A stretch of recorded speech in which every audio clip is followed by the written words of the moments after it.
और दोस्त वादिया निजामी आपका स्वागत करती हूँ। आज हम पहुंचे हैं वार्ड नंबर 43 में।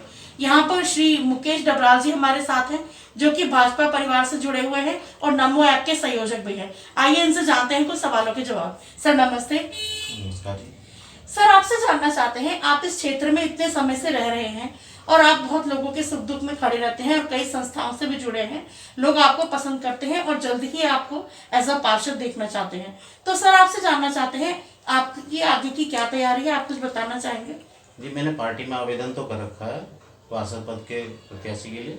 अब बाकी पार्टी जैसे डिसीजन करे, अगर यदि मुझे मिलता है मौका तो मैं अपने क्षेत्र की जनता के लिए मूलभूत सेवा के काम करूँगा, जैसे कि सफाई व्यवस्था, नियमित रूप से सफाई, जल पानी व्यवस्था, पानी जो जल भराव ना हो उसके लिए पेयजल की व्यवस्था, और क्षेत्र में कई जगह पार्किंग की समस्या बहुत हो रही है, उसके लिए भी किया जाएगा आगे।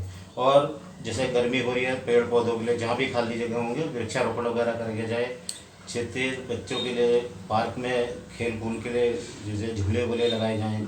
ऐसी कई सारी योजनाएं हैं जो मन में कुछ हमारे प्लान नीति है जो प्लान लेके चला जाएगा। इस वार्ड को एक सुंदर और आदर्श वार्ड बनाया जाए। जी सर, आपसे जानना चाहते हैं, अब से 2 साल पहले जैसे कोरोना का माहौल चल रहा था, हर इंसान किसी न किसी दुख तकलीफ से परेशान था।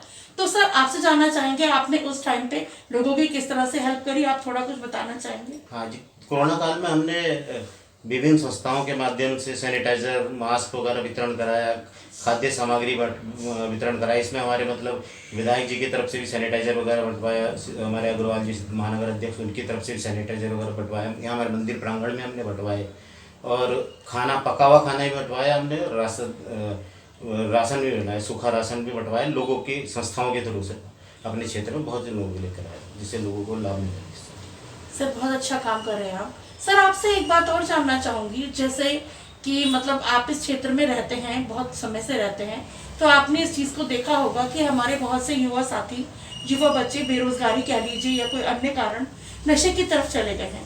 और सर देखा जाता है कि जैसे अगर बच्चा नशा करता है तो उनके माँ बाप भी डिप्रेशन में आ जाते हैं।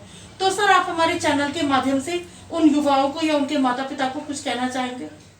हाँ जी ज़रूर। ये बहुत प्रवृत्ति इस समय नशे की बढ़ती जा रही है। एक तो दरअसल में क्या है कि अवेयरनेस नहीं है लोगों के पास ना, कि बच्चा कहाँ क्या कर रहा है उसके लिए। और बच्चों को जैसे समय उनका काटने के लिए खेल कूद, योग, जिम वगैरह इस तरह की चीज़ें, पढ़ाई लिखाई से संबंधित कुछ ये चीज़ नहीं मिल रही, तो खाली समय पे क्या है कि वो इनकी प्रवृत्ति में कुछ लोग इस चीज़ का फायदा भी उठाते हैं, नशे की तरफ प्रवृत्त कर देते हैं उन्हें, फिर आदतन उनका व्यवसाय चल रहा है। ऐसा बहुत है, हम लोग संघर्ष करते रहते हैं। हमारे ग्राउंड में कई बार मंदिर के सामने पार्क में वहाँ नशे की प्रवृत्ति वाले आते हैं, हम उनको संघर्ष करते रहते, भगाते हैं। कई पुलिस के द्वारा कई बार उन्हें हटाते हैं कि जिससे यह माहौल यहाँ खराब ना हो। इसमें मतलब प्रशासन का भी बड़ा योगदान होना चाहिए ना, क्योंकि वो थोड़ा सख्ती रखे थोड़े जो, बस तभी होगा। सही बात है। मैं पर्सनली डिपार्टमेंट से रिक्वेस्ट करूंगी कि सर ने जो बताया है कि इस क्षेत्र में अगर हो सके तो प्लीज डिपार्टमेंट से रिक्वेस्ट है कि क्षेत्र में गश्त बढ़ा दी जाए। सर आपसे एक सवाल और पूछना चाहेंगे, जैसे हमारे बहुत से बच्चे 18 पूरा करके आप पहली बार वोट डालेंगे, उन बच्चों के अंदर एक अलग ही तरह का उत्साह होता है। तो आपसे जानना चाहते हैं कि आप उन बच्चों को कुछ कहना चाहेंगे कि उनको किस चीज में ध्यान में रखकर मतदान करना चाहिए? अपने भविष्य के जब भी योजना है, अपने मनमाना कोई भी चीज़ अगर उनको योजना चाहिए तो अपने उसी व्यक्ति को वोट दें। अपने मतदान का प्रयोग करेंगे तभी तो जाके उनके मन अनुरूप सरकार बनेगी या व्यक्ति प्रतिनिधि चुना जाएगा, तभी तो उनके अनुरूप कार्य होंगे। अगर हम वोट नहीं देंगे तो हम फिर हमारे को किसी को कहने का हक ही नहीं रह जाता है। क्योंकि इसीलिए हमें सोच समझ के जो भी हमारी नीति के अनुसार कार्य करे या हमारी भविष्य के लिए काम करे उसी को वोट देना चाहिए, और जरूर देना चाहिए। सर बहुत अच्छी बात आपने कही। सर आपसे एक सवाल और जानना चाहेंगे, जैसे कि आजकल देहरादून में एक चीज बहुत ज्यादा सामने आ रही है कि एकदम से वातावरण में आपने भी ये तब्दीली महसूस करी होगी कि एकदम से यहाँ मतलब गर्मी का वो बढ़ गया दोबारा से। और सर भाजपा में एक टैगलाइन चल रही है कि मतलब एक वृक्ष अपने माँ के नाम से लगाएं। तो सर आप उन लोगों को हमारे चैनल के माध्यम से कुछ कहना चाहेंगे जो पेड़ वगैरह लगाएं या इस तरीके से? नहीं, बहुत ही बढ़िया काम है और ये जरूरी भी है। ये हम लोगों को इसलिए लगाना है कि हमारे कर्तव्य बनता है कि यदि हमें एसी नहीं लगाना तो पेड़ लगाना है। अब एसी लगाने की व्यवस्था करोगे तो और ज़्यादा पर्यावरण फिर गर्म होगा। तो हम तो निरंतर रूप से इसे करते रहते हैं, लेकिन ये औपचारिकता ना बन के रह जाए। खाली पेड़ लगाया 10 दिन बाद वो पेड़ मुरझा जाए, इसलिए पेड़ को लगाना ही नहीं, पेड़ बचाना भी है। पेड़ बचेगा तभी जाके पर्यावरण बचेगा। हम आज लगाएंगे तो 2-4 साल बाद वो पेड़ वृक्ष बनेगा, तब जाके उसके हम लोगों को लाभ मिलेगा। और यह स्थिति इतनी भयावह है, हम तो बचपन से, मेरा तो जन्म ही देहरादून का है, जब वहाँ पे इस तरह की स्थिति, पंखा भी नहीं चलता था, आज एसी भी फेल है। तो हमें बहुत ही जल्दी सोचना पड़ेगा, तुरंत करना पड़ेगा इस बारे में काम। पेड़ लगाने ही पड़ेंगे, बचाने भी पड़ेंगे। सही बात है सर। सर आपसे एक सवाल और चलते चलते, जैसे कि मतलब आप हमारे चैनल के माध्यम से किसी डिपार्टमेंट को थैंक यू या किसी से कोई रिक्वेस्ट या अपने क्षेत्र की कोई समस्या अगर आप बताना चाहें तो। हाँ, कहना चाहूँगा, एक तो ऊर्जा विभाग को कहना चाहूँगा, क्योंकि ऊर्जा प्रदेश होते हुए कि अघोषित कटौती जो की जाती है ये बहुत गलत है। क्योंकि इससे जो गरीब तबके हैं उनको ज़्यादा दिक्कत है। इस गर्मी में, उमस भरी गर्मी में अगर उनके पास बिजली ना होगी तो रहना दूभर है। एक एक कमरे के मकान है, उसमें बेचारे बिना पंखे के कहाँ रह सकते हैं जी। ठीक है। और दूसरा, पेयजल विभाग भी दरअसल में टंकियों का निर्माण और होना चाहिए, और जो ट्यूबवेल के थ्रू होता है, जब बिजली चली जाती है तो पानी बंद हो जाता है, इसलिए टंकियाँ और नीचे ओवरहेड टैंक, जिससे उसकी सप्लाई निरंतर रहे, तभी जाकर फायदा है। नहीं तो क्या कि आम आदमी के लिए तो त्रस्त होता जाएगा, फिर जी नहीं पाएगा ना जिस शहर के बीच में। स्मार्ट सिटी का फायदा तो ये है कि सारी सुविधाएं उसको निरंतर रूप से मिलती रहे, आबादी रूप से, तो यही है। और दूसरा, जो हमारे न्यू पटेल नगर क्षेत्र में जो एंट्रेंस है लाल पुल के पास, यहाँ पे नगर निगम की तरफ से जो कूड़ादान लगा रखा है, वो कूड़ादान मतलब हमारी एंट्री को खराब कर रहा है। वो उसमें लगाते भी है, वो सफाई भी करता है, लेकिन फिर भी सफाई भी करो कितना भी, एक तो आना जाना प्रभावित होता है। जब वो गाड़ी कूड़ा उठाती है तो इधर से उसका लिक्विड वो गिर जाता है, वो बदबू फैलती है, पूरा सफाई नहीं हो पाती वो चीज़। और दूसरा ही कि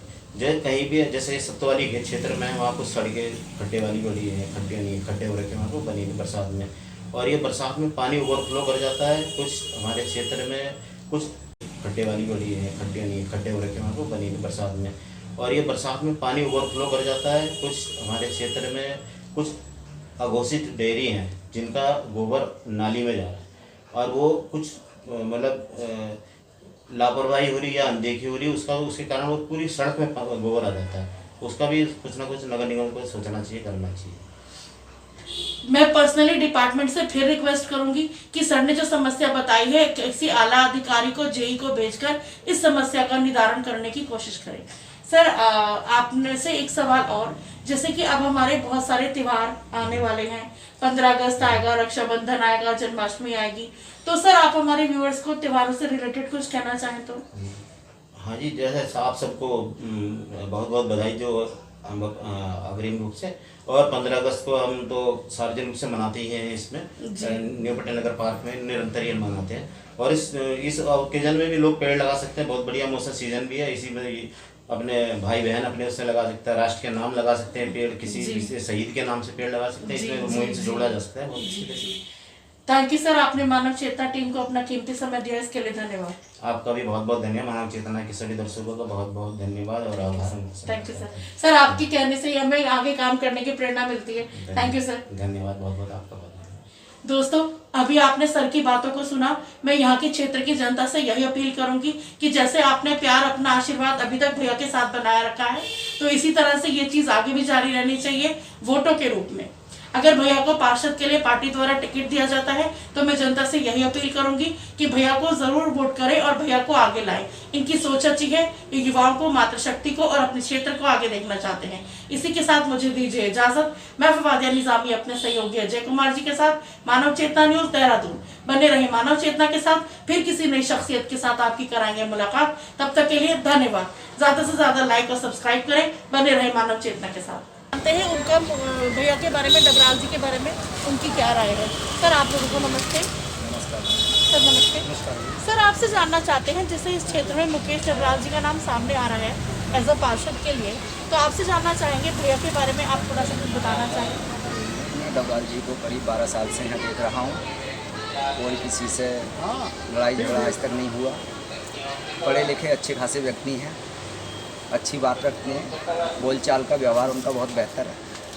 सर आपसे जानना चाहते हैं, जैसे कि अगर एक जनरल क्वेश्चन पूछना चाहूँगी, जैसे डबराल जी अगर पार्षद के लिए आते हैं और अगर उन्हें आधी रात को बुलाया जाए तो क्या वो आएंगे? हाँ बिल्कुल आएंगे, जरूर आएंगे। वो तो हर एक जगह जाते हैं, छोटी छोटी मीटिंग होती है उनमें सब में जाते हैं। बाकी सब अपना सब जानते हैं मोहल्ले में और काफ़ी दिनों से सर आपसे एक बात और जानना चाहते हैं कि सर को अगर मतलब ऐसा पार्षद के लिए तो आप लोग मिलकर सपोर्ट करेंगे? पड़ोसी पहले, पड़ोसी पहले। सही बात है। Thank you sir. दोस्तों यहाँ पर दो भैया लोग और भी हैं हमारे साथ, आइए उनसे जानते हैं उनका भैया के बारे में क्या कहना है। सर आपसे जानना चाहते हैं जैसे गणराज जी का नाम सामने आ रहा है पार्षद के लिए, तो थोड़ा सा भैया के बारे में आप कुछ बताना चाहेंगे? देखा है भैया बहुत सपोर्टेड भैया है हमारे साथ, और किसी को भी परेशानी नहीं, भैया सपोर्ट बहुत देते हैं हमारे आगे से। और आने वाले टाइम पे भी अच्छा लग रहा है हमें, हमने अपना काम कर रहे हैं तो भैया हमारे पूरा सपोर्ट लगते हैं हमारे साथ। कभी कोई परेशानी आती है तो हमारे साथ रहते हैं। आपसे जानना चाहेंगे भैया कि आप भैया को कैसे जानते हैं और उनके बारे में थोड़ा कुछ बताइए। भैया हमारे चाचा लगते हैं, और कभी भी मोहल्ले में अगर किसी भी तरह की कोई भी परेशानी आती है मोहल्ले में या बाहर भी कभी भी, तो सबसे पहले जो उस चीज़ को लेकर आगे अपना मत रखते हैं, सबसे पहले जो सामने आते हैं उन परेशानियों को आगे उठाने के लिए, इसके ऊपर क्या सोल्यूशन हो सकता है हमेशा यही होता है। ठीक है, थैंक यू भैया। दोस्तों अभी आपने सुना कि लोगों के विचार भैया के बारे में कैसे हैं, तो मैं यहाँ के क्षेत्र की जनता से पुनः अपील करूँगी कि भैया को पार्षद के लिए टिकट दिया जाता है तो प्लीज़ प्लीज़ प्लीज़ भैया को वोट करें। इसी के साथ मुझे दीजिए इजाज़त। अलविदा।